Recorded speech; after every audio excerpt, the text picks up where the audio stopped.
Et tout de suite, notre grand angle.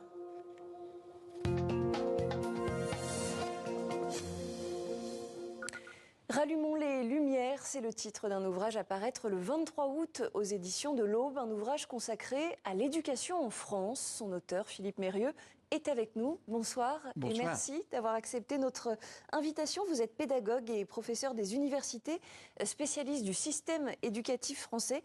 Et vous dressez dans ce livre un constat sans appel. Vous dites qu'en France, en matière d'éducation, on assiste en gros, non pas au grand remplacement, mais au grand renoncement. Ça veut dire quoi ? Je m'inquiète de voir la France, qui a été le pays des Lumières, avec d'autres bien sûr en Europe, mais qui a rayonné beaucoup, abandonner cette idée que l'éducation vaut mieux que la répression, vaut mieux que l'exclusion, vaut mieux que toutes les formes de sanctions que l'on peut faire porter sur les êtres, et cela dans tous les domaines. Le domaine de la famille, où il vaut mieux, je pense, accompagner les parents plutôt que les sanctionner, dans le domaine de l'école, mais aussi dans le domaine de l'emploi par rapport aux chômeurs, et également dans le domaine de l'immigration, par exemple. Je trouve que arrive en France, et peut-être plus largement d'ailleurs dans d'autres pays européens, cette idée que, au fond, l'autoritarisme vaut mieux que l'éducation. Vous pensez à quel pays européen ? Oh, je trouve que les pays qui sont déjà aujourd'hui dans ce qu'on pourrait appeler l'illibéralisme, je pense à Orban et à d'autres pays, mais je pense que cette idée d'une extrême droite inquiète qui cherche plutôt à réprimer qu'à éduquer est quelque chose. Enfin, cette idée-là commence à envahir un petit peu l'Europe, qui a été le continent des droits de l'homme et qui, me semble-t-il, trahit un petit peu ce qui était son idéal. Et c'est une vision de l'éducation que vous êtes attribué plutôt à l'extrême droite, qui effectivement gagne du terrain en Europe. On l'a vu aux élections européennes en juin dernier, mais il y a quand même, et la France en fait partie, des pays où l'extrême droite n'est pas encore au pouvoir. Vous avez vraiment le sentiment en France que l'éducation n'est plus la priorité de nos responsables politiques ? Je pense que tous nos responsables politiques disent que l'éducation est la mère de toutes les batailles. Et ils ont raison sur le plan du principe. Après, sur le plan de la réalité, quand il faut choisir, eh bien, on supprime les éducateurs de la protection judiciaire de la jeunesse et on augmente l'enfermement dans les centres éducatifs fermés. C'est un choix de société. On supprime l'accompagnement et le soin, on met en difficulté la pédopsychiatrie, on met en difficulté l'école et on brandit la menace plutôt qu'on ne stimule l'intérêt, qu'on n'interpelle le citoyen et qu'on ne travaille sur la prévention.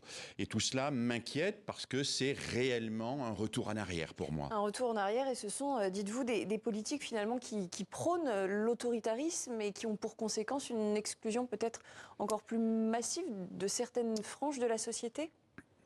Je pense qu'il y a une grande inquiétude des citoyens liée à la sécurité, à l'immigration, qui fait le lit de l'extrême droite. On l'a vu au cours des élections européennes récentes.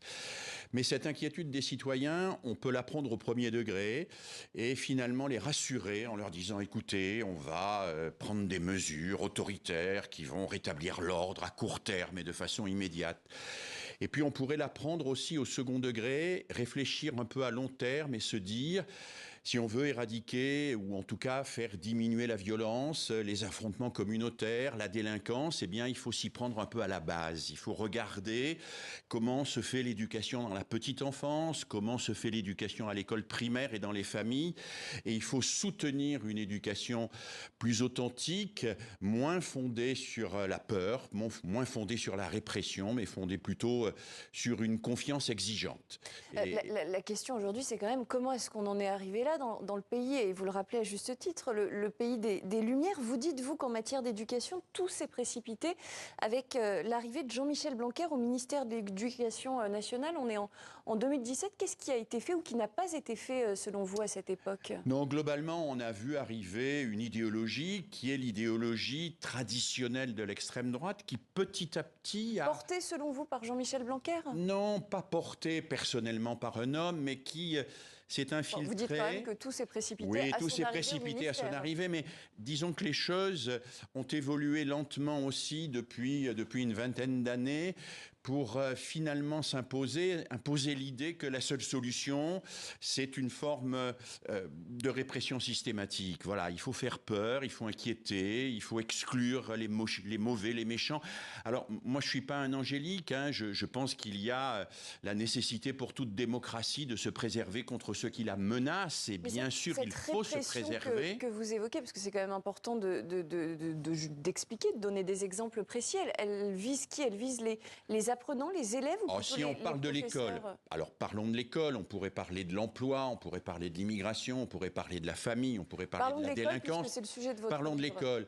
Dans l'école, eh bien, on fait des groupes de niveau, c'est-à-dire qu'on met de côté les élèves identifiés comme faibles, on remet en place le redoublement, on menace l'élève quand il faudrait le mobiliser sur les savoirs, c'est-à-dire brandir tout autant l'intérêt qu'il y a, la promesse qu'il y a dans des apprentissages de qualité, plutôt que la peur, la bagarre, la violence.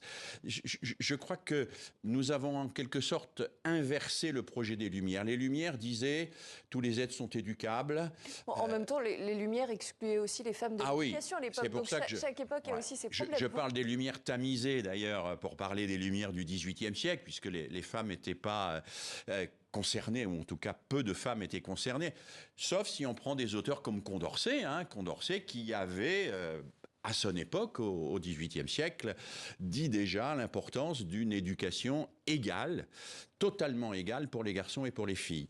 Donc les Lumières faisaient confiance dans l'éducation. On pensait qu'il n'y avait pas de prédestination, on pensait que les êtres n'étaient pas essentialisés, qu'ils pouvaient s'émanciper, pensaient que personne n'était assigné à résidence dans ses origines, pensaient que tout être pouvait grandir, pouvait être anobli, pouvait réussir à s'inscrire dans un collectif solidaire. Et aujourd'hui, j'ai le sentiment qu'on est envahi par ce que j'appelle un pessimisme anthropologique, c'est-à-dire au fond les êtres seraient mauvais et finalement face à des êtres mauvais, à des individus. Alors c'est pas forcément ça, c'est votre vision, c'est votre propos, c'est votre lecture des choses. On a quand même vu en France, après Jean-Michel Blanquer, plusieurs ministres de l'Éducation nationale se succéder. Il y a ensuite eu Pape Ndiaye qui a repris les rênes de ce ministère. Vous êtes un peu plus élogieux d'ailleurs à son égard dans votre livre. Oui, et pourtant, vous dites que le président de la République, Emmanuel Macron, a cédé aux pressions de l'extrême droite lorsqu'il a décidé de le limoger. Comment est-ce que vous en arrivez à cette conclusion ? Oui, je pense que Pape Ndiaye a franchi les lignes rouges. Quelles lignes rouges ? Il a expliqué que l'uniforme n'était pas la solution pour tout et qu'il ne suffisait pas de camoufler les inégalités, il fallait réellement lutter contre. Or, pour la droite, l'uniforme est la solution. On camoufle les inégalités et tout va bien. Pape Ndiaye a osé dire qu'il existait une chaîne de télévision qui ouvrait très largement son antenne aux idées de l'extrême droite et qu'elle était xénophobe. C'est des choses qu'on ne dit pas au moment où l'extrême droite veut être relativement honorable et aspire à prendre le pouvoir. Il faut la caresser dans le sens du poil. Donc on a eu affaire à un homme qui était, je crois, sincère, qui voulait réellement travailler à mettre en place une vision de la laïcité qui était une vision tolérante, ouverte et exigeante à la fois, et qui s'est heurté à une pensée qui est une pensée qui pour moi est une pensée de la violence, et pas une pensée de l'éducation, une pensée de l'exclusion des indésirables au lieu d'une pensée de la rééducation, une pensée de la sanction au lieu d'une pensée de l'accompagnement et du soin, prendre soin de chacun des individus au lieu d'exclure ce qui gêne et de satisfaire ainsi, de rassurer ainsi un électorat inquiet. Pardonnez-moi, est-ce qu'il n'y a pas quand même une forme d'utopisme dans votre discours ? On sait très bien qu'en France, certains territoires éducatifs sont délaissés et ce délaissement favorise aussi le développement de la délinquance. Bien sûr. On assiste en France à l'existence de véritables ghettos. Il y a des ghettos de riches, bien sûr, en France, mais il y a aussi des ghettos de pauvres, au sein desquels se développe toute une série de difficultés spécifiques. Difficultés que rencontrent aussi les enseignants. Bien sûr, de difficultés que rencontrent les enseignants. Et je crois qu'il est temps de prendre la mesure de ces difficultés. Alors, Pape Ndiaye avait ouvert un chantier, on en parlait tout à l'heure, qui était celui de la mixité sociale. Il disait, essayons de mettre un peu peu de mixité sociale pour éviter ces ghettos et permettre que des enfants différents travaillent ensemble, réfléchissent ensemble et construisent ensemble une société solidaire. Ce chantier a été arrêté, a été interrompu. Pendant quelques mois, on a pu espérer qu'on allait ouvrir et réaliser ce chantier. Aujourd'hui, il n'en est rien. On est plutôt sur une vision dure. Ceux qui ne veulent pas travailler seront exclus. Ils resteront le soir après les autres et même on les convoquera pendant les vacances. Ce qui, à mon avis, n'est pas la bonne solution pour les attirer à l'école et leur donner envie d'apprendre. Et leur donner envie d'apprendre. Cette mixité sociale qui aujourd'hui se fait désirer, ou en tout cas est peut-être plus dure à retrouver, est-ce qu'elle vient véritablement, cette absence de mixité sociale, des politiques, ou est-ce qu'elle ne vient pas aussi de la société elle-même? Vous pointez, vous, dans votre livre, ce que vous définissez comme une rivalité de plus en plus importante entre l'école publique et les écoles privées. Oui, il y a un mouvement sociétal, sans aucun doute, un comment est-ce mouvement qu'on peut lutter, de communautarisation de la société, sociétal, bien sûr. Je pense qu'il faut lutter contre cela. Le principe républicain, l'idéal républicain, c'est que ce qui nous rassemble est plus important que ce qui nous divise. Voilà. Et donc, ce sont de belles idées, elles sont très belles sur le papier, mais comment? Non, c'est de belles idées, mais c'est des idées qu'on peut réaliser réellement. Par exemple, nous sommes nombreux à proposer que la dotation des établissements scolaires soit calculée en fonction du taux de mixité sociale et des difficultés sociales de ceux et celles qui y sont scolarisés. Alors certainement, si on faisait ça, les lycées prestigieux de centre-ville auraient une dotation moins grande, mais les collèges de banlieue, les endroits difficiles, les zones rurales auraient une dotation qui leur permettrait de développer des activités culturelles, de mettre en place un suivi plus personnel des élèves, d'avoir des effectifs des classes allégées et donc de lutter contre cette fatalité que ressentent un certain nombre de Français, que ressentent un certain nombre de citoyens d'un échec qui serait quasiment couru d'avance. Et on comprend bien en vous écoutant que les défis auxquels l'école française devra répondre sont nombreux. Il y en a un dont on parle beaucoup en ce moment, c'est évidemment tout ce qui est développement de l'intelligence artificielle, des robots conversationnels comme ChatGPT auxquels les élèves ont de plus en plus recours. Selon vous, ces nouveaux outils, est-ce qu'ils ont leur place dans le système éducatif français ou est-ce qu'il faut au contraire les interdire? Alors, ils nous éloignent peut-être un peu les interdire est une illusion que vous invoquez. Non, on ne pourra pas les interdire. De toute façon, ils sont là. On n'a pas pu interdire Internet. On ne peut pas interdire la consultation des robots conversationnels. Alors, quelle place on leur fait justement dans le système éducatif? Mais on peut travailler avec les élèves à leur donner leur véritable place. Ce sont des mémoires.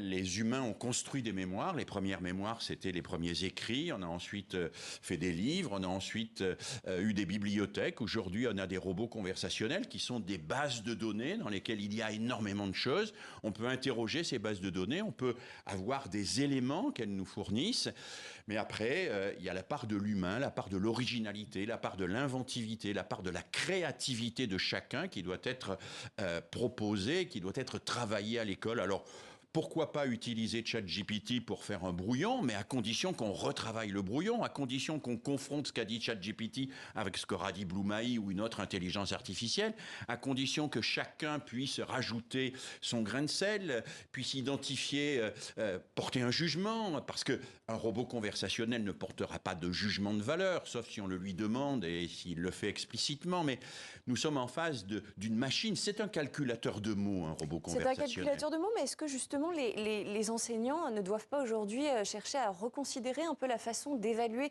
les élèves en fonction de ces nouveaux outils qui sont de plus en plus utilisés? Bien sûr, si on veut évaluer toujours la conformité, le robot conversationnel sera plus efficace que l'individu. Il va falloir évaluer autre chose que la conformité, il va falloir évaluer un petit peu la créativité, l'originalité, la personnalité, l'exigence et le progrès de chacun dans ce qu'il fait. C'est une autre manière de concevoir l'accompagnement du travail des élèves et des étudiants. Et peut-être si on regarde les choses sous cet angle-là, c'est une chance. Les robots conversationnels, ça va nous faire progresser, on va passer d'un enseignement un peu répétitif à un enseignement plus centré sur l'investissement de chacun dans son travail. On parlait en début d'interview de l'Europe. En Europe et d'ailleurs peut-être aussi ailleurs dans le monde, est-ce qu'il y a des systèmes éducatifs dont la France pourrait, selon vous, s'inspirer ? Je pense qu'il n'y a aucun système qui soit parfait et surtout aucun système qui soit transposable en dehors de son pays d'origine. On a beaucoup parlé du système finlandais, à un moment, qui est intéressant. Mais ce qui est intéressant, plutôt que le système lui-même, c'est la manière dont il a été conçu. C'est le fait qu'on a pris 3 ans, 4 ans, 5 ans avec les parents, avec les professeurs, avec l'ensemble des citoyens pour réfléchir aux défis du système, pour mettre en place des programmes et des programmes nouveaux, pour imaginer un système de formation des enseignants à la hauteur de tout cela. Je pense que c'est une question de mobilisation et moi, je serais volontiers partisan d'une sorte de convention citoyenne sur l'école. On a eu une convention citoyenne sur le climat, dont les résultats, malheureusement, n'ont pas été pris très au sérieux. On en a une sur la fin de vie, et on ne sait pas encore ce qu'il va en être. J'aimerais bien qu'il y ait une convention citoyenne sur l'éducation, qui travaille à fond sur ces questions, qui travaille en profondeur et qui propose autre chose que de modifier tel ou tel point du programme ou de rajouter ou d'enlever telle ou telle chose, qui propose de repenser réellement ce système. Une dernière question, Philippe Mérieux, puisqu'on attend notre gouvernement en France. Si on vous proposait d'être ministre de l'Éducation, vous accepteriez ? Non, mais d'abord, on ne me le proposera pas. Je suis trop vieux pour cela. Et puis, place aux jeunes. Et ensuite, je pense qu'il faut absolument aujourd'hui un ministre ou une ministre de l'Éducation qui renoue le dialogue avec les enseignants, avec les professeurs. Ce dialogue a été brisé par des maladresses successives. Il faut maintenant le renouer vraiment. Il faut retravailler avec les acteurs et non pas contre eux. Non pas leur en imposer des mesures du dessus, mais les mobiliser. Les mobiliser, ça sera le mot de la fin. Merci beaucoup à vous, Philippe Mérieux. Je rappelle le titre de votre ouvrage, Rallumons les Lumières, qui est à retrouver donc aux Presses universitaires de France à partir... Aux éditions de l'Aube. Aux éditions de l'Aube, excusez-moi, à partir du 23 août. Et merci pour la correction. Merci d'avoir répondu à nos questions.